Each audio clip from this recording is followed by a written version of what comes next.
primer lugar, dar la bienvenida a todas las personas que os habéis incorporado a esta nueva acción de la Fundación Navarra para la Excelencia, con la cual pues, pretendemos, una vez más, seguir ayudando a las organizaciones a mejorar en su gestión. En esta ocasión, el tema es el propósito corporativo, cómo gestionar lo no copiable. Y como ya es conocido, la definición y la adecuada gestión del propósito actualmente es una de las grandes tendencias en la gestión de intangibles en el ámbito empresarial y por eso pues, lo hemos traído hoy aquí. Para ilustrarnos y para aprender seguro que mucho, tenemos a Gonzalo Alzueta, consultor de CreaTalent, que trabaja desde hace mucho tiempo en estos temas de reputación, de estrategia, de comunicación y que seguro nos va a aportar un interesante conocimiento sobre este tema. Así que, sin más, Gonzalo, cuando tú quieras. Muchas gracias, Marino. Un placer saludaros a todos y estar en este pequeño comité. Tres cosillas quería comentar con vosotros. ¿Por qué de esta cuestión? ¿Por qué estamos hablando tanto de propósito y por qué es importante que lo vayamos ya teniendo dentro de nuestro panorama de una manera muy clara, ¿no? Segunda cuestión. ¿En qué ecosistema nos tenemos que relacionar como organización o como empresa? Yo creo que ya, y creo que todos los que estáis aquí, podéis compartir conmigo que no podemos estar aislados, sino que funcionamos dentro de un ecosistema con el cual tenemos que intentar tener las mejores relaciones posibles. Y la segunda cuestión es cómo, y os voy a intentar trasladar mi idea de cómo trabajamos para formular el propósito dentro de una organización, aunque hay muchos sistemas, ¿vale? El por qué. Esto quizás es un pequeño homenaje a Simon Sinek, ¿no? A Simon Sinek. Empezar siempre por el porqué de la comunicación. Yo creo que esto lo conocéis todos, que es el manifiesto que la Business Roundtable firmó aproximadamente en agosto del 18. La Business Roundtable es donde están incorporados prácticamente los CEOs de las 180 mayores empresas de Estados Unidos. Y en este propósito yo creo que marcó un antes y un después a la hora de establecer la necesidad de que las empresas empezasen a mirar mucho más allá de solamente los beneficios económicos, sino que empezasen a calibrar también qué aportación social, qué valor social, qué contribución están haciendo tanto con su actividad ordinaria como con actividades extraordinarias, están haciendo también a la sociedad, ¿no?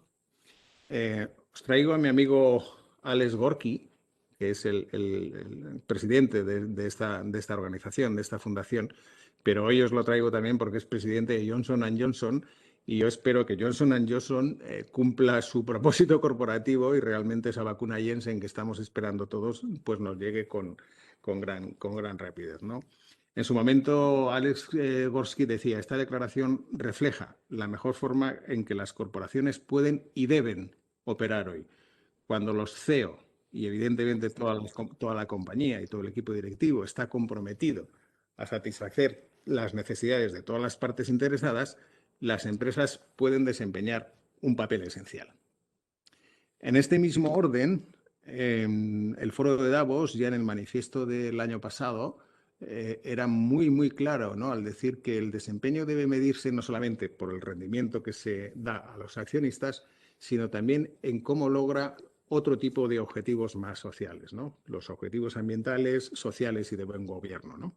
Por tanto, incorporaba ya toda la figura de multi-stakeholder dentro del esquema de la organización para ser realmente sostenibles, rentables y tener una visión a largo plazo. Si os fijáis, la primera imagen que poníamos en la presentación era alguien mirando a través de unos objetivos hacia el futuro, ¿no? Porque esta es la visión que hay que tener dentro de la organización para trabajar el propósito. No solamente podemos mirar el corto, sino que tenemos que tener la vista puesta en el futuro, ¿vale? En esta diapo yo creo que la Fundación va a compartiros a todos los que estáis hoy aquí esta presentación. Os he incorporado también en la parte inferior izquierda el enlace hacia esa página que es del Foro Económico, del Foro Económico Mundial, que es una herramienta de estrategia o de inteligencia estratégica o de información para que tengáis acceso, si os apetece y queréis seguir continuando, en todo ese montón de cosas que existen alrededor de una organización y que están impactando directamente también en el devenir de la misma. Es un centro de conocimiento, o vamos, para que tengáis espacio y tiempo como para aburriros, porque hay información relevante y muy potente, ¿vale?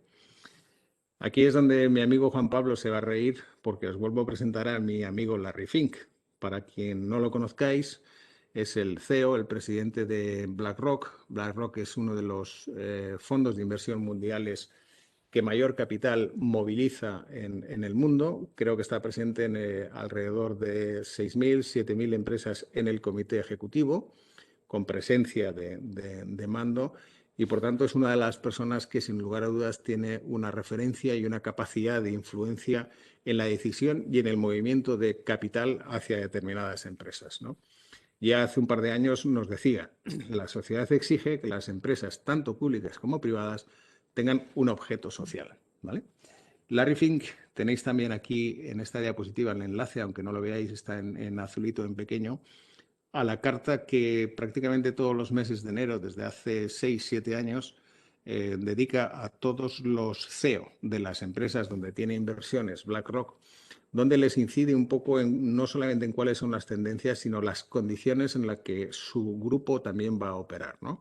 De hecho, en el último año, creo recordar que han rechazado del orden de 1.400 operaciones porque esas empresas no habían incorporado la sostenibilidad y el respeto al medio ambiente dentro de su declaración de intenciones. Por lo tanto, el grifo económico no les ha llegado.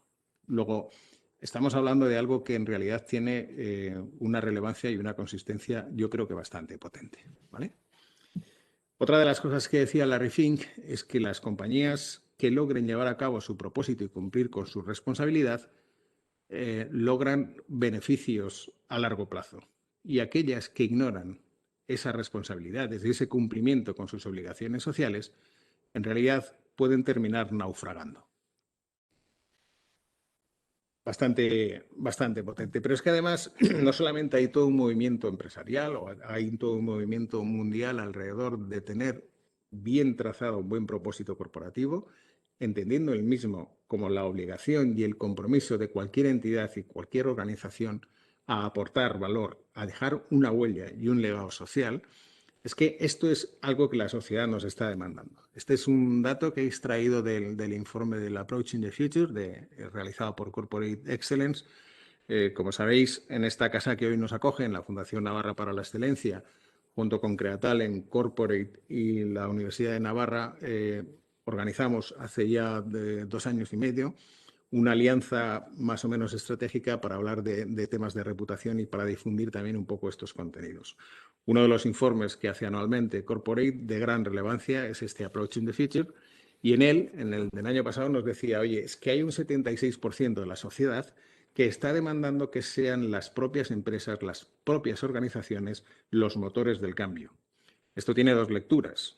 Una, que evidentemente la sociedad está pidiendo a las empresas, a las organizaciones, determinados comportamientos, y segunda lectura, y es que el nivel de confianza en la clase política va descendiendo, con lo cual cuando desciende en un nivel, intentamos incorporar ese nivel de confianza en otro esquema. 2 cosas más que nos decía este informe. Hombre, la población considera que las organizaciones trabajan realmente para mejorar la calidad de vida y el bienestar de las personas. Y si esto es así, ¿por qué no somos capaces de visibilizar desde el mundo de la empresa, desde el mundo de la organización? No somos capaces de poner en valor que realmente nuestra contribución social está ahí. Y luego hay otro dato que está subrayado o pretende estar subrayado en rojo, y es que el 76% de la población considera que no le importaría que el 76% de las marcas desapareciesen. Es decir, existe un gran riesgo si no atendemos a esta demanda social. Esto es un informe que realizaron a finales de 2020. Bueno, todavía pone ahí Reputation Institute, aunque en realidad ha cambiado la denominación de la marca, es RepTrak y Strawberry Frog, ¿no? Es un informe que nos habla un poco de las tendencias globales en reputación, donde definían claramente que aquellas empresas que tienen un buen propósito corporativo bien definido, las encuestas reflejaban comportamientos para dar altos niveles de apoyo en determinadas cuestiones a las mismas. Por ejemplo, el 88% de la gente estaba dispuesta a hablar bien de esa compañía, de esa organización y recomendarla. Un 87% de la misma estaba decidido a comprar los productos que tenía. Un 81% decía que en el caso de tener una crisis o de salir un poco a la palestra con información negativa o con cuestiones de mala reputación, el 81% de los encuestados decía que sería capaz, en estas empresas que tienen bien organizado el propósito corporativo, sería capaz de darle el beneficio de la duda. Es decir, no sé si me creo que te acusen de tanto, ¿vale? Y otro factor esencial en estos momentos es que el 77% aspiraría a poder trabajar en este tipo de compañías. Y esto también tiene una doble lectura.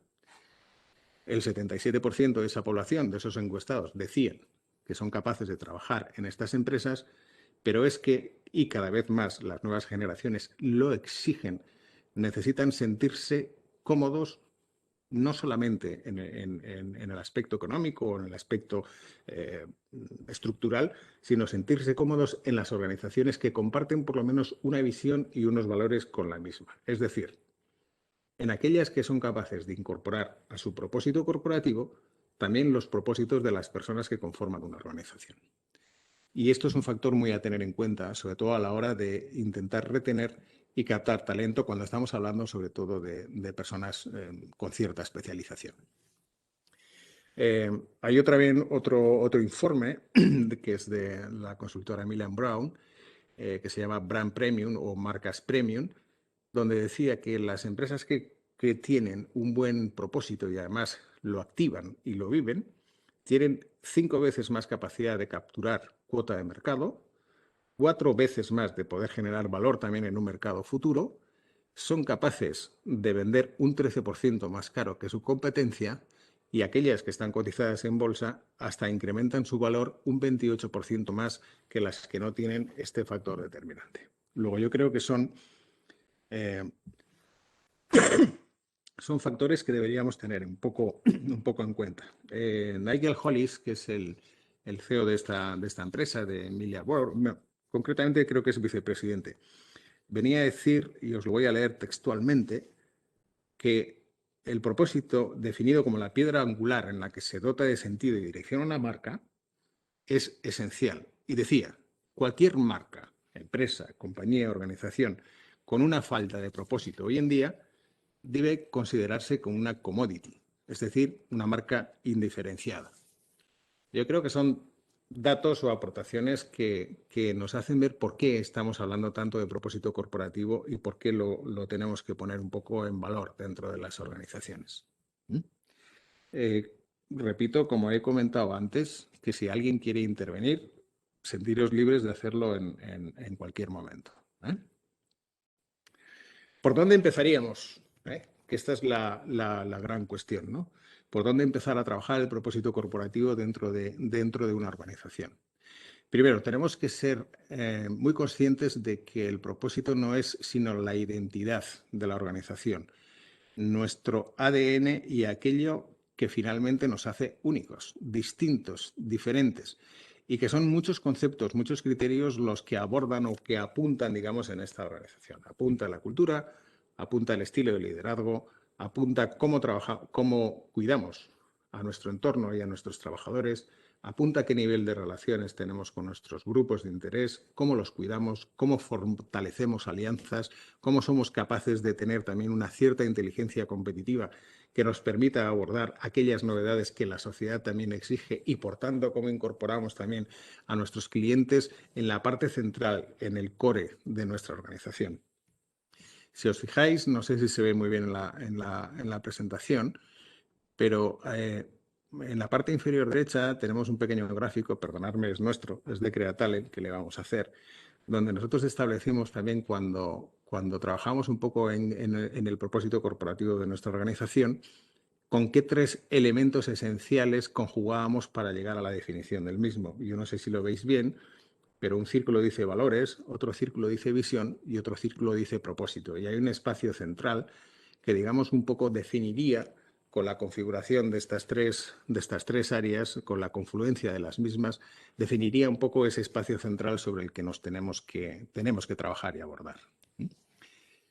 ¿Por qué tener un buen propósito corporativo bien organizado? Porque nos va a permitir mantener y mejorar toda la vinculación con los stakeholders. Si además dentro de la organización conseguimos que haya no solamente participen en esta definición los stakeholders internos, sino también externos, estamos fortaleciendo muchísimo el core, el por qué se nos identifica, por qué somos distintos en el mercado, ¿no? Y además estamos consiguiendo elevar los niveles de confianza que generamos en el mismo, ¿eh? Por lo tanto, estamos trabajando con una visión de futuro, creando un valor que sea sostenible también en el tiempo.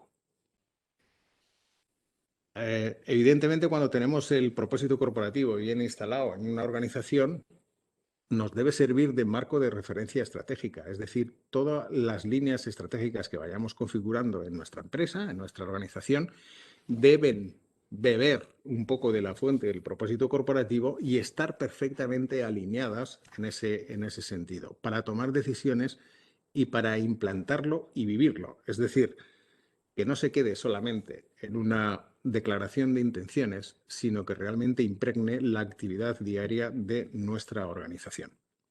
Y al final, este propósito corporativo es esa huella social, ese recorrido que nuestra empresa, nuestra organización quiere dejar y, por tanto, aquello por lo que pretendemos que se nos reconozca. No voy a insistir porque casi es ir un poco al mismo ejemplo. Yo no sé si alguien se atreve con este texto a identificar qué empresa, qué organización tiene definido su propósito corporativo de esta manera. Nuestro objetivo final es inspirar y desarrollar a los niños para que piensen creativamente, razonen sistemáticamente y liberen su potencial para dar forma a su propio futuro, experimentando la infinita posibilidad humana. Para mí es uno de los que mejor redacción tiene. Curiosamente, es una de las empresas que mejor reputación tiene a nivel mundial y que seguro la conocéis todos. En esta parte de atrás, no sé si veis, en la decoración de nuestra oficina, pero hay un montón de piezas de esta compañía, que no es otra, sino Lego, ¿no? Que lleva, yo diría que más de una década, con un propósito corporativo, que era el que os he leído anteriormente, perfectamente definido, y que logra enamorar, como dice este titular de una revista, enamorar a generación tras generación a través del propósito, pero a través del propósito de cumplirlo, ¿vale? Es decir, permanentemente están trabajando en todos sus productos para seguir inspirando y que los niños desarrollen esa capacidad de pensar creativamente. No están haciendo piezas de plástico que se juntan una detrás de otra, ¿eh? Por esto también es importante ver cómo definir el propósito, ¿vale? Otro ejemplo que en la presentación también tendréis el enlace por si queréis ver el vídeo, es una empresa argentina que se llama Patagonia. Perdón, es una marca californiana, no argentina, es de California, ¿vale? Que realiza un montón de productos para actividades para el aire libre, vende ropa deportiva, digamos, pero que está totalmente organizada alrededor del propósito corporativo que en su momento definieron, ¿no?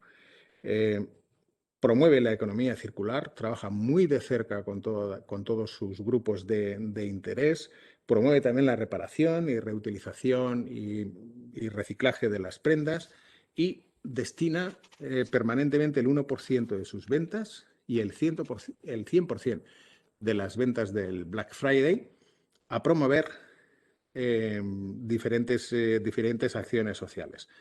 Lo bueno de Patagonia es que con esta idea ha conseguido comprometer no solamente a sus trabajadores, a sus inversores, a los accionistas, sino también a los clientes, que en realidad al final se sienten verdaderamente orgullosos de contribuir un poco a los fines, ¿no?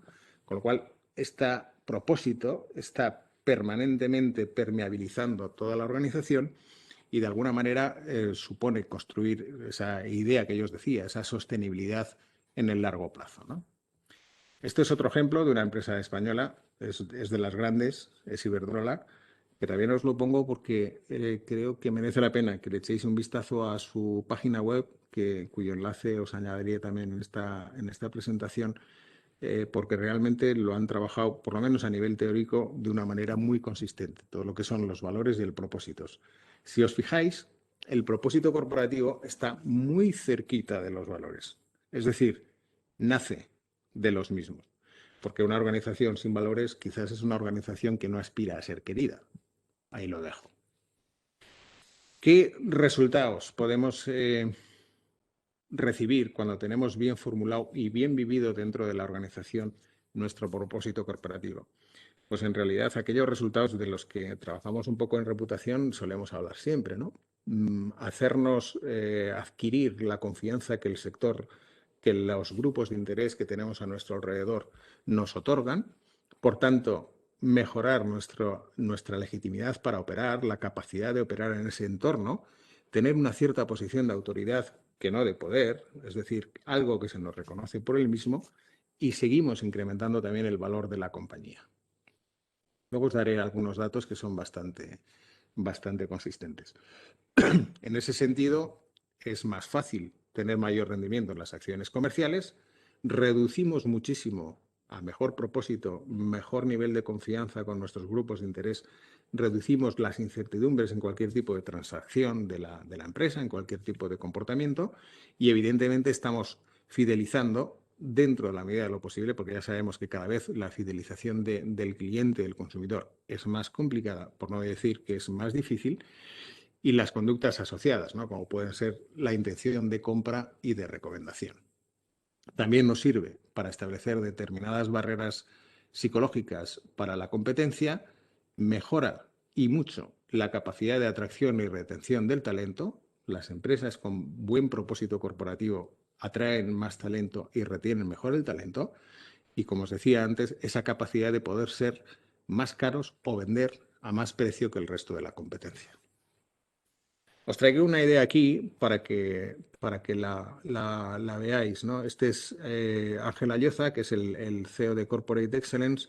Esto es un artículo que se publicó hace muy poquito, el 9 de abril. No sé si habéis tenido la posibilidad de leerlo en El Economista, hablando sobre propósito y reputación, ¿no? Como las dos claves esenciales de las empresas con futuro o de las empresas que después de esta pandemia tienen más futuro. En la parte de la derecha tenéis la portada del trabajo que tanto desde Corporate Excellence con Kirishu y Europublic se ha realizado, que es un nuevo modelo de esa empresa quizás post-COVID-19, pero que es el nuevo modelo de la empresa que realmente tiene futuro. Este informe, si no tenéis acceso a él, yo lo tengo, son casi 200 páginas donde explica un poco cómo se configura este modelo y si lo queréis, desde luego os lo facilito con total posibilidad, ¿vale? Paco, vale. Se me había ido de nuevo el puntero, perdonad. Vale. Este es un poco el resumen del modelo de empresa post-COVID que nos transmite en este informe. Si os fijáis, en el centro de cualquier organización tiene que estar el propósito y el valor compartido. Eso es realmente lo esencial. Dentro de la organización, tenerlo absolutamente en el centro, ¿no? Este modelo, de alguna manera, se vertebra sobre esos tres ejes, ¿no? O se vertebra, digamos, sobre los dos ejes esenciales, el propósito corporativo y la activación de esos valores que la organización tiene, ¿no? En un segundo nivel, en ese segundo círculo, se establecen un poco o identifica las capacidades empresariales en términos de gestión, en términos de transformación y de compromiso y colaboración social, ¿no? Esa capacidad de gestión que luego declina hacia 5 partes, que con todo el informe posterior todavía sigue declinando a más dimensiones y a más indicadores, pero en la parte azul, esa capacidad de gestión analiza un poco cómo damos respuesta a 5 dimensiones, como pueden ser asegurar la actividad, la comunicación y el marketing como una herramienta también imprescindible de una organización, el impacto que tenemos dentro de nuestros colaboradores, empleados, el impacto que se genera en clientes y el impacto que se genera en proveedores. Como veis, recoge un poco el modelo de tener en el mapa la visión multi-stakeholder que no es algo que esté, digamos, aislado que sea algo teórico, ¿no? Si en esta misma casa, en la fundación, que se promueve la gestión excelente, hay un modelo de gestión que es el FQM y la última revisión del FQM, creo que es el 500, establece clarísimamente poner el foco dentro de una organización, de una empresa, en ese entorno de los grupos de interés y valorar cómo nos perciben y cómo somos capaces de entregar valor a ellos, ¿vale? Otro de los ejes sobre lo que pilota es la capacidad de transformación. Cómo podemos tener un modelo organizativo y operativo excelente, qué capacidad y qué riesgos tenemos en la innovación y qué transformación cultural también necesita nuestra organización para seguir siendo sostenible. Y en la parte de colaboración y compromiso, pues muestra esa capacidad de las empresas para poner recursos, es decir, actuando de una manera transparente, de una manera ética, pero poner recursos en un montón de atributos y de dimensiones que están encaminadas a vertebrar nuestro compromiso social, a establecer alianzas tanto con organizaciones como con otros grupos de interés y, evidentemente, aquellas otras acciones de RSE o de donaciones que la propia organización pueda realizar. Os invito a que conozcáis este modelo porque yo creo que es interesante, ¿vale? ¿Por dónde empezaríamos? ¿O cuál es un poco el modelo que nosotros ponemos en marcha? Bueno, este es un esquema del mapa de stakeholders que en su momento hemos trabajado con el Consejo General de Economistas a nivel nacional y que lo que nos permite ver es un sistema, mirarlo simplemente como un modelo de ecosistema de relaciones donde la empresa, la organización no está sola, sino que tenemos un montón de patas, pero que nos permiten establecer determinadas líneas estratégicas sobre unos objetivos que pueden ser común con esos stakeholders, con esos grupos de interés. Para nosotros este es el primer ejercicio que hay que tener dentro de una organización. Es decir, saber dónde estamos, con quién podemos contar, quién puede activarse como palanca a favor del propósito que nosotros tenemos inicialmente, quién puede ser freno y en quién nos podemos apoyar para seguir mejorando. Este dibujo luego lo solemos trasladar a un pequeño CRM donde tenemos todos los grupos de interés que anteriormente hemos descrito y que nos va a permitir mantener un sistema de relación o de información o de comunicación con los diferentes stakeholders, es decir, tenerlos perfectamente identificados, no a los grupos de interés, sino a los subgrupos que en cada uno de ellos hay, definiendo a las personas que también necesitamos tener identificadas para mantener esa buena relación a nivel comercial, a nivel financiero, dependiendo un poco del grupo de interés que sea.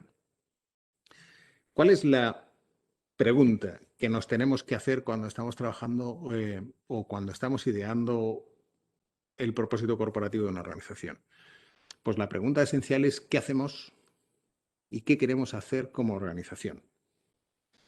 No es una pregunta complicada de hacer. Normalmente suele ser una pregunta complicada de responder.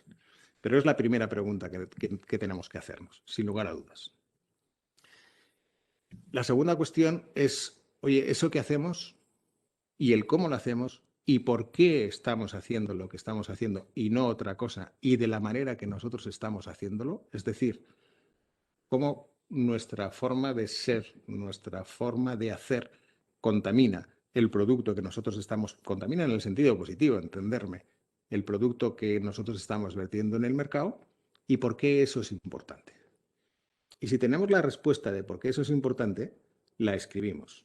Y nos volvemos a preguntar 5 veces más hasta decalar realmente, llegar al fondo real del por qué hacemos las cosas como las hacemos y por qué eso es importante.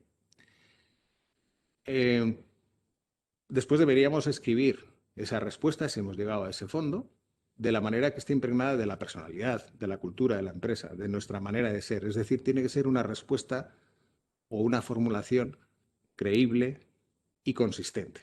Consistente con nuestra manera de hacer, consistente con la estrategia que nuestra organización tiene y creíble para el mercado o para los grupos de interés con los que intentamos interactuar.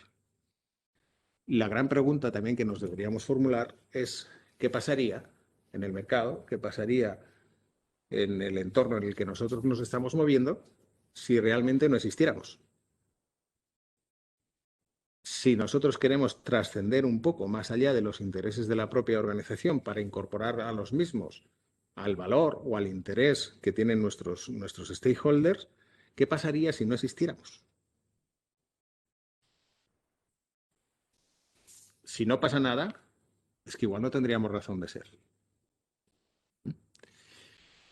Una fórmula relativamente, no sé si sencilla, pero sí que práctica dentro de las organizaciones para intentar determinar cuál es el propósito, cuáles son los valores y el propósito que nos está moviendo para ser como somos y hacer lo que hacemos, es coger los 17 Objetivos de Desarrollo Sostenible, los ODS, y analizar realmente cuáles de ellos pueden estar implementados de una manera implícita en nuestra organización, que a veces no los visibilizamos, a veces no somos conscientes de que nuestra manera de hacer y nuestra manera de actuar responde a unos valores y esos valores están recogidos en esos objetivos, pero si identificamos cuáles tenemos ocultos sin visibilizar y casi cuáles cumplimos sin darnos cuenta, podemos empezar a establecer cuál es el recorrido, qué huella social deja nuestra organización.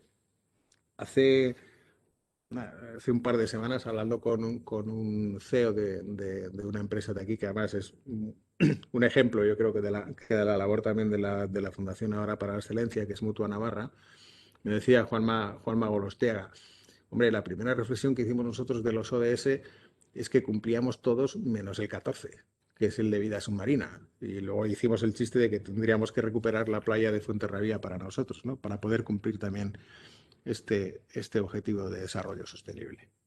Bueno, esta idea, esta reflexión interna de visualizar, ver exactamente qué es lo que estamos haciendo y qué valores de una manera implícita tenemos que estar muy organizados dentro de estos 17 ODS, nos puede ayudar también a configurar o a ver un poco cómo organizar nuestro propósito corporativo.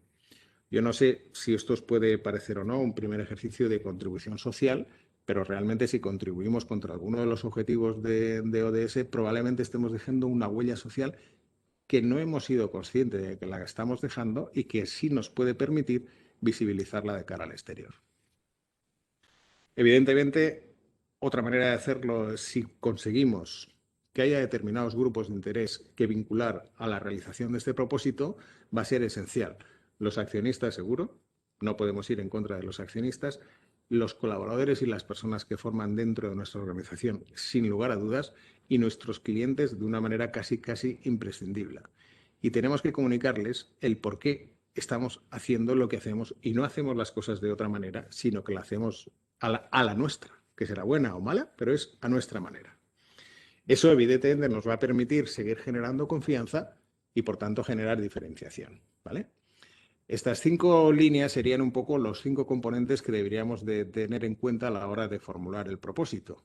Cómo son nuestras personas, qué estilo de liderazgo tiene nuestra organización, qué capacidad de innovación tiene, si somos colaborativos o no y evidentemente como base esencial, qué capacidad y qué manejo de la ética y de la integridad tiene nuestra organización. Porque si no somos éticos es muy difícil que podamos ser sostenibles. Si no somos sostenibles es casi imposible que tengamos un buen propósito corporativo. ¿Cómo empezaríamos? Bueno, definiendo un primer propósito, analizando un poco cuál es ese ecosistema de implementación, determinando acciones que vamos a poner en marcha para implementarlas y que vayan calando dentro de la organización y, como todo proceso evolutivo de gestión, medir, analizar y volver a replantear.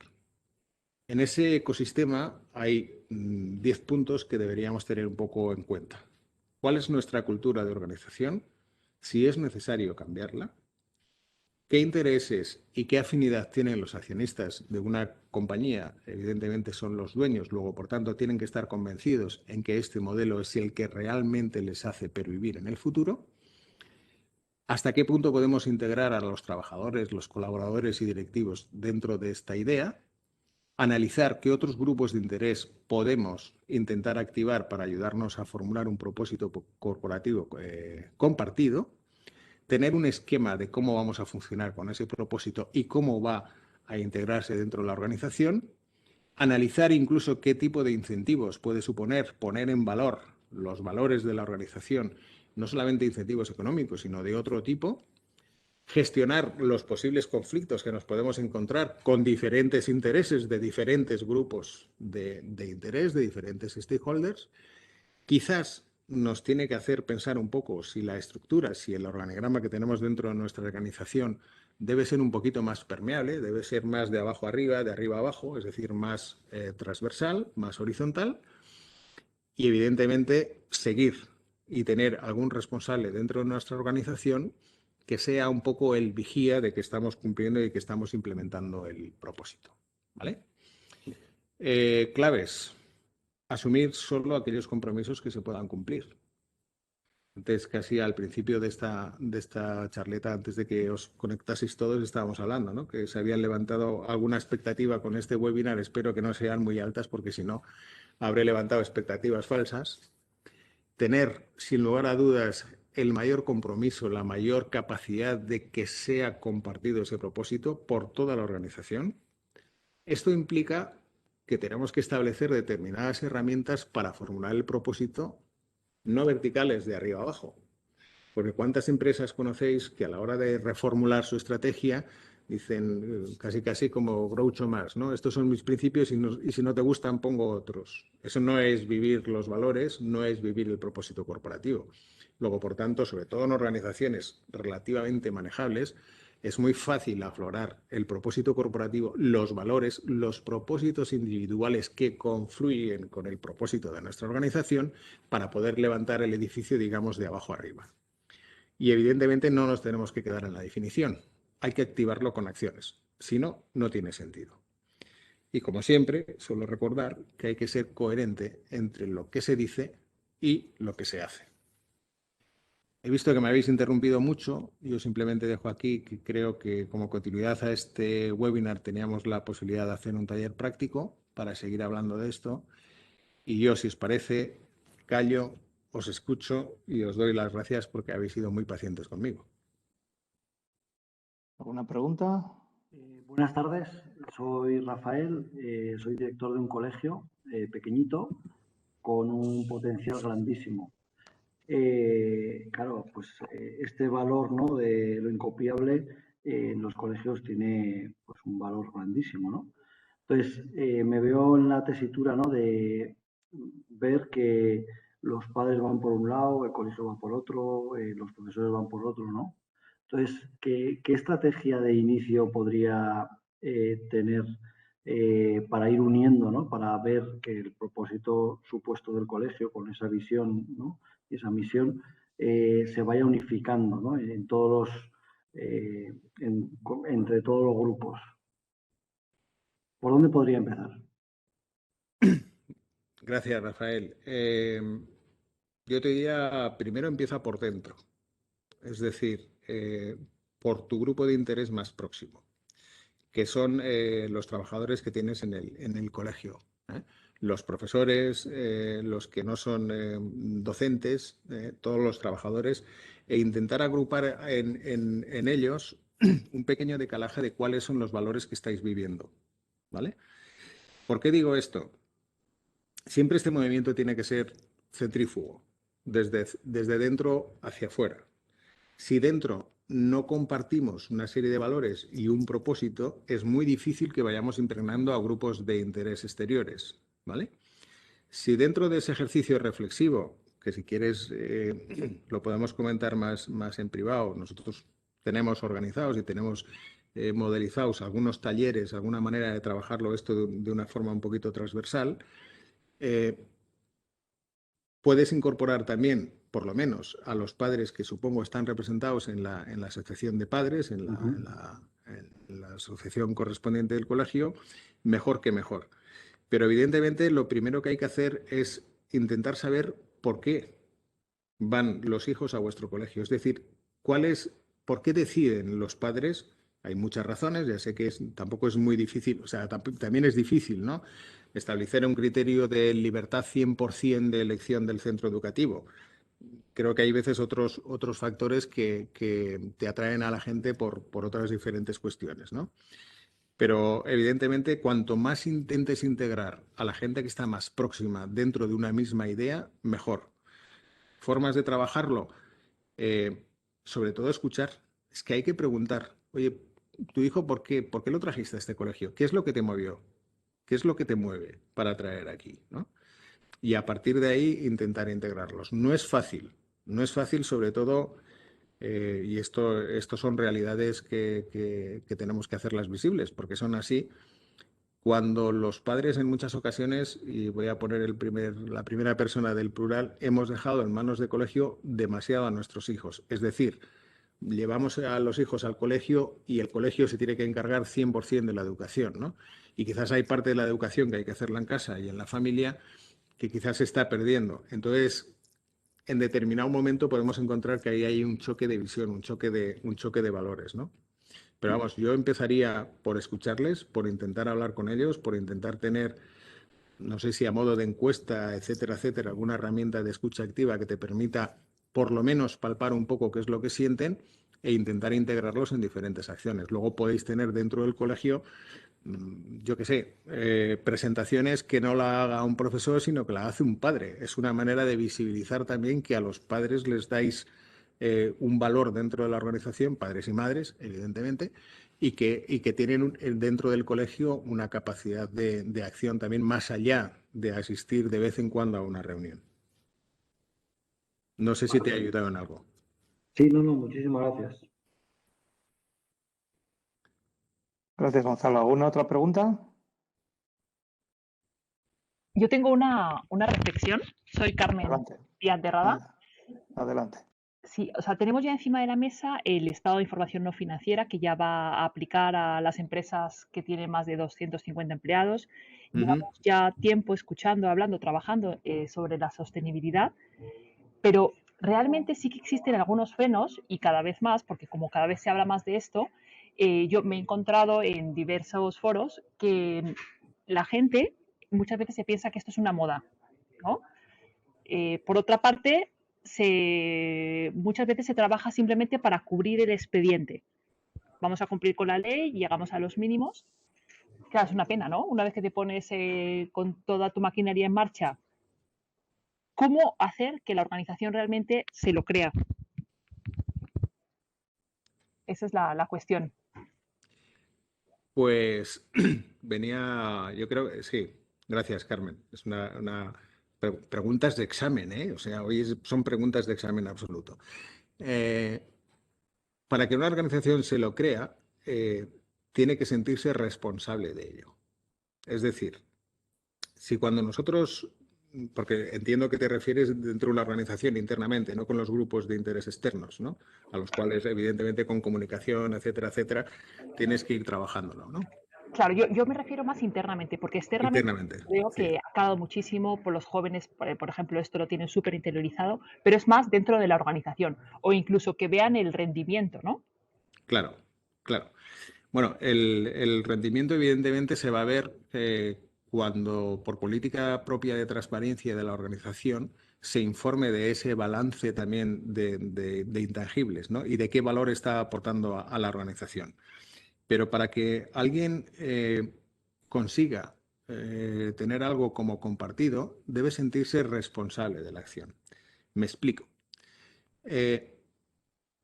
Imagínate que es una empresa que está reformulando sus valores o que está reformulando su propósito corporativo y lo que hace es juntar un día al comité directivo y, oye, venga, vamos a trabajar esto y vamos a ver si definimos cómo vamos a hacerlo, ¿vale? Es una idea que va decalando de la organización de arriba abajo. Decalar las ideas de arriba abajo es muchísimo más complicado, que intentar trabajar con diferentes grupos de manera transversal y que sean ellos, también los trabajadores, también los colaboradores, quienes aporten. Evidentemente en una organización grande es imposible que sean todos, pero sí puede ser una representación de los mismos, o se puede hacer también con las herramientas tecnológicas que tenemos ahora a nuestra disposición. Podemos activar determinadas acciones para escuchar también un poco qué es lo que pretenden y de alguna forma que se construya de abajo hacia arriba, no de arriba hacia abajo. Esa es la manera, cuando alguien se siente responsable, alguien se siente comprometido porque es algo que he propuesto yo, luego, por tanto, si yo lo he propuesto de alguna manera, me siento responsable de lo mismo, es la forma de intentar que se extienda ese compromiso de una forma compartida. Quizás hemos peca mucho y esto tiene que ver cuando se define el esquema, el organigrama de una organización y se define de un esquema vertical, todo eso impregna en la manera de hacer. Y estamos impregnando todas las acciones de comunicación o todas las acciones con nuestra gente de una manera vertical, muy organizada, muy estructurada. Entonces, hay que intentar, por lo menos en determinadas actividades, sobre todo en estas, romper esa dinámica y que sea una dinámica más transversal, que nazca un poquito más desde abajo hacia arriba. Estupendo, sí, efectivamente, porque este es un trabajo transversal que afecta a toda la organización. Totalmente. Como la educación no consiste en meter conceptos, sino en sacar lo que tienes dentro, ¿no? Exacto, exacto. Es lo mismo que en organizaciones como la tuya, Carmen, yo creo que lo trabajáis, ¿no? Hay organizaciones que no tienen identificado dentro de su plantilla determinados intralíderes que son activadores o que son frenos a determinadas acciones de la empresa. Esto también hay que hacérselo ver, es decir, tenemos que tener identificado dentro de nuestra organización, no son números, no son nóminas de final de mes, son personas con nombre y apellidos y que tienen una capacidad de autoridad y un nivel de influencia dentro de nuestra organización importante. Si conseguimos también tener detectados cuáles son esos intralíderes de manera natural que tiene nuestra organización, podemos activarlos o podemos reactivarlos en la idea que nosotros queremos poner en marcha. ¿Cómo? Haciéndoles partícipes, haciéndoles responsables a ellos de proponer y de, por tanto, comprometerse a eso que han propuesto. Muy bien, estupendo concepto, me lo apunto. Los influencers de la organización. Influencers internos, exacto. Sí, sí, sí, muy bueno. Gracias. ¿Alguna pregunta más? Bien, pues nada, pues despedimos, si os parece, esta nueva sesión, agradeciendo una vez más a Gonzalo su clara e interesante exposición. Esperamos seguir contando en nuevas ocasiones. Sí. Muchas gracias porque tenéis la enorme habilidad de sentirme realmente jugar en casa cuando estoy dentro de actividades de la Fundación y es una enorme habilidad. Simplemente recordaros a los que no me conocíais o no tenéis mi referencia, porque algunos de los que estáis participando en este webinar sí que me tenéis fichado, que estoy a vuestra entera disposición. Ahí tenéis mi correo electrónico, mi teléfono, cualquier duda, cuestión que queráis hacernos, pues a vuestra entera disposición.